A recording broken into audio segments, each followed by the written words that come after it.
Oh man, not again. It's not working. Emergency door close. Ha! That will hold them. It's the last time I ever tried genetically modified vegetables for a live-action VeggieTales reboot. Now I need something a little stronger to take care of this problem. Oh, hey! The ROKR AK-47! This might do just nicely. Oh, hey everyone, and welcome to Groove Builders, the show where we create together. I'm your host, Disorderlycone, and you need to tell me how you got through our defenses. Awkward. Don't worry about it, you can tell me down in the comments. But in this episode, we're going to be building the ROKR AK-47. And this is rumored not only to have a single fire mode, but a fully automatic rubber band mechanism, which is quite interesting. And it leads us to a few questions. One, how does this whole thing go together? Two, what is the mechanism built of that actually makes this thing fire in repetition? And three, does it really work? These are all great questions, and we're gonna get the answers. Let's get down to the workbench and build our AK-47. See, that's how we do time travel. Now, unfortunately, I lost this whole part of the video of me opening this package, and that's because it was part of a hard drive that I had about a year ago that went down. Yeah, I started this project about a year ago, quite a bit of time, but I still have the box, so let's do a dramatic recreation. Whoa, crazy, look at the details. Wow, look at the back details with the whole schematic of the AK-47. Let's open it up and see what we got here. Whoa, plastic. We got like screwdrivers and a file and some springs and a whole crap ton of rubber bands. And these people weren't actually made yet, but they were kind of like flat like this. And oh wait, our wood, and look at all the pieces we got here. We gotta like pop them out and stuff, so let's just do that. And like look, there's the pieces with flimsiness. Ooh, flimsiness. See, you can bend it in half. Crazy. And there was also really cool music playing at this point, so it was like, you know, do look at the crazy pieces. Do I'm cool. And you're poking around like this. Boom, boom, boom. And eventually I had a table full of pieces and everything was out. I hope you enjoyed this recreation. Now let's get to the actual build.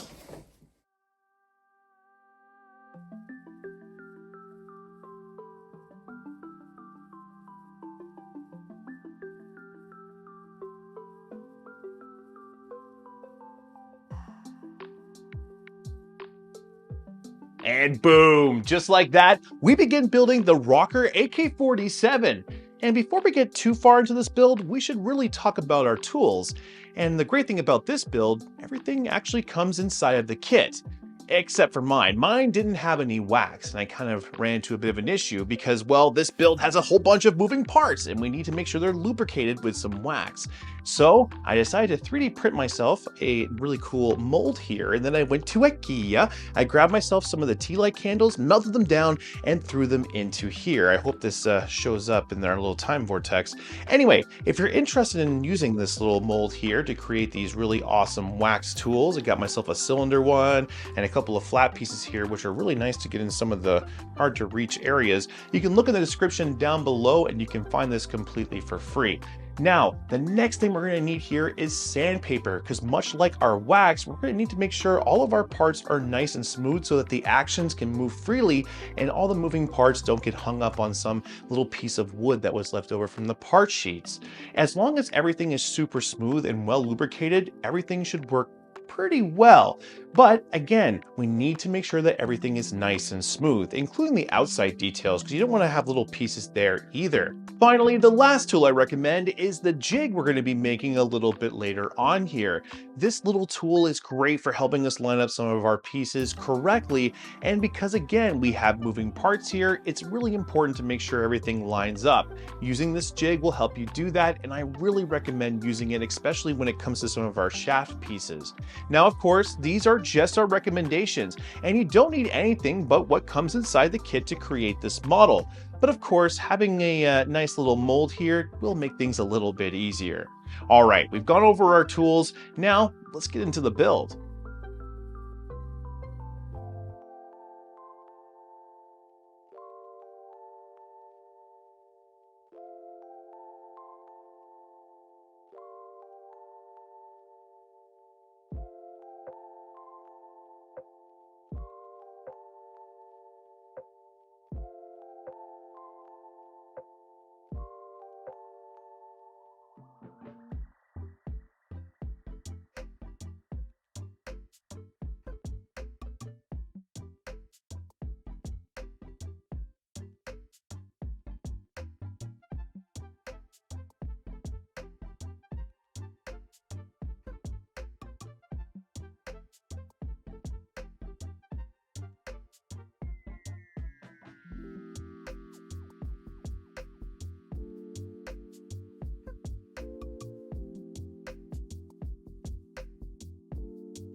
Step 1 with the springs. Now I know I'm back rather quickly, but it's really important to make sure that all of our springs here actually spring. If they're not springing back, if the pieces aren't doing what they're supposed to, you need to take it apart now and figure out what's going on. There might be a little piece of wood in there, maybe some shavings got all clogged up, or just not enough wax between all of the moving wood pieces. Whatever the cause is, take the time now to figure it out, because later on when you put some more pieces on, it's going to become a real pain in the butt to actually get down to this stage. A really cool piece about these instructions is that they include a QR code, which has a working piece of this exact stage. And you can see how that model's working to yours. And if it does have some kind of difference, again, make sure you take it apart now and figure it out. Because again, later on down the road, it's going to be a real pain in the butt.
Back with step 3, and that's because this is the mechanism that's actually going to fire off the rubber bands. So it's super important that we double check our work as we go through this step to ensure that everything's going to work correctly.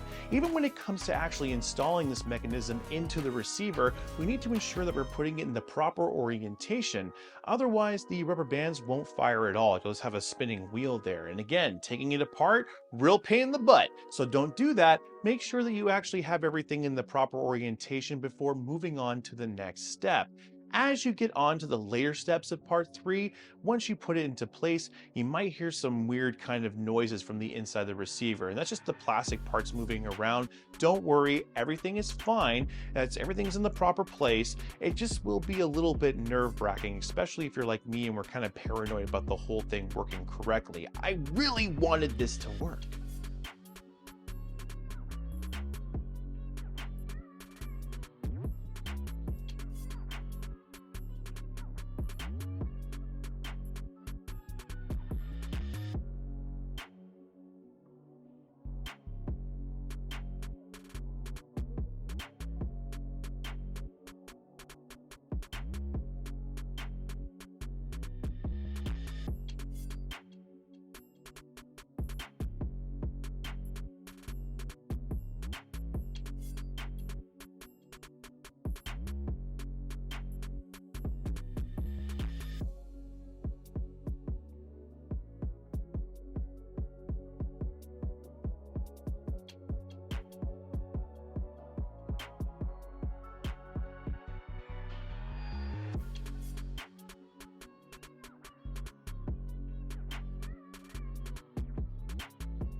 And here we are at the end of step 3. And like I said, it's really important to ensure that everything is lined up correctly. As you can tell, the instructions are reminding you repeatedly to ensure that everything is in the proper direction before you actually assemble any further. And I can't stress this enough. Double check your work, make sure it looks exactly the same here. Scan that QR code, take a look at the video, and see if everything operates exactly the way it's supposed to. And what they mean by taking the rubber band and bending it in half, they actually want you to take the rubber band, twist it, and then do it again. So you're kind of double backing on the rubber band and placing it into place. I thought that was a little bit weird myself. I think it's just maybe the wording, or just I was maybe tired, I don't know. But either way, that's what they meant.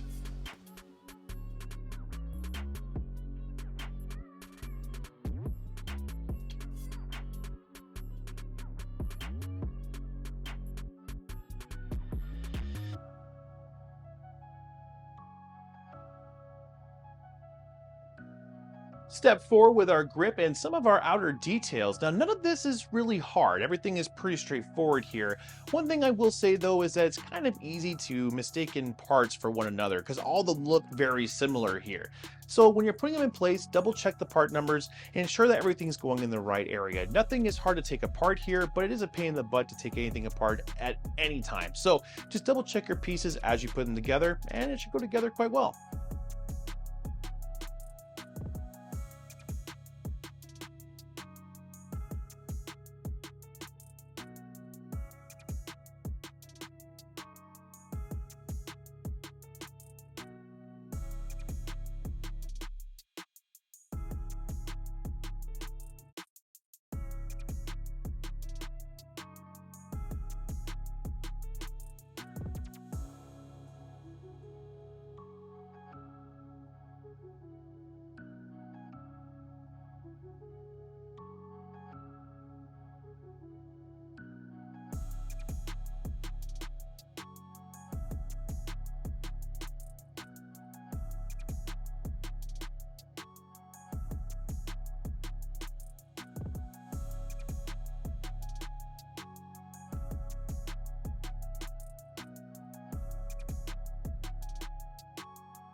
Step 7 with our upper receiver. Now this again isn't very complicated. We're just taking our pieces and kind of layering them on top of each other, but we need to ensure that they are completely pressed all the way through our pins because we need the upper receiver to be as tight as possible because we're going to be wrapping wood around the outside for some of our details, and that wood won't be able to make it into the proper place if this whole area is loosey-goosey. So again, make sure everything is nice and tight before moving on. Tight like a tiger, if you would say.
Oh yeah, this is my favorite part. I don't know what it is about the whole bendy wood thing. It's really cool to me. I think it's really neat that they kind of go through and just laser etch a whole little pattern in there and it becomes like this really flimsy piece, even though it's wood, and it makes a really cool detail here. Oh no, there's nothing difficult at all. As long as everything's compressed completely here, actually lining this up is very easy and not an issue at all. I just like to watch it again. Yeah, that's cool. See? Neat.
there we have it, the ROKR AK-47 in all of its glory.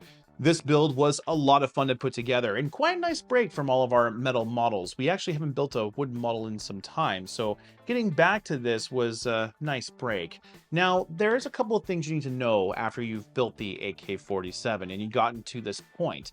The actual operation of this can be kind of complicated to understand if you haven't studied those instructions. And they go quite out of their way to make sure that you fully understand how this whole thing is supposed to work, so you don't have to take the whole thing apart thinking it's broken, when in reality you just need to tap a handle. So let's go over actually how to fire this and see if it actually does what it says it's going to do. The first thing we need to do is grab a rubber band, which they give you quite a lot in this kit.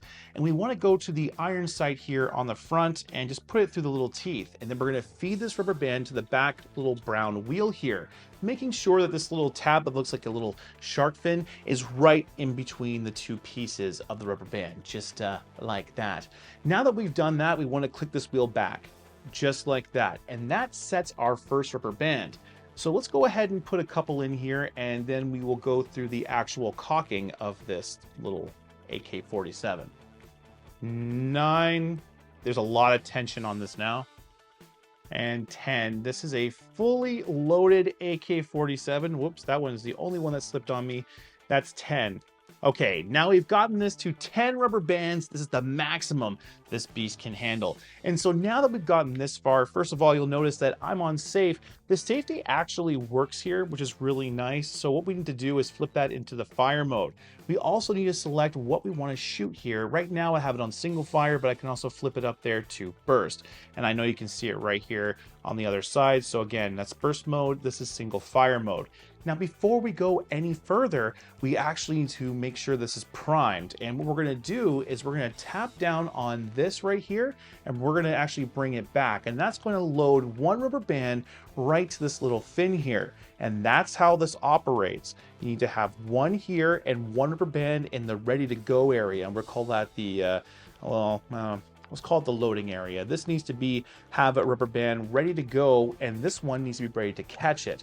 So we're going to pull back on this, and just like that, you can now see we have one rubber band here on the fin, and we have another one back here ready to take over. So now we can fire this downrange, and you'll see the next rubber band has been loaded right here and ready to go. Now in this case here, it gave me 2.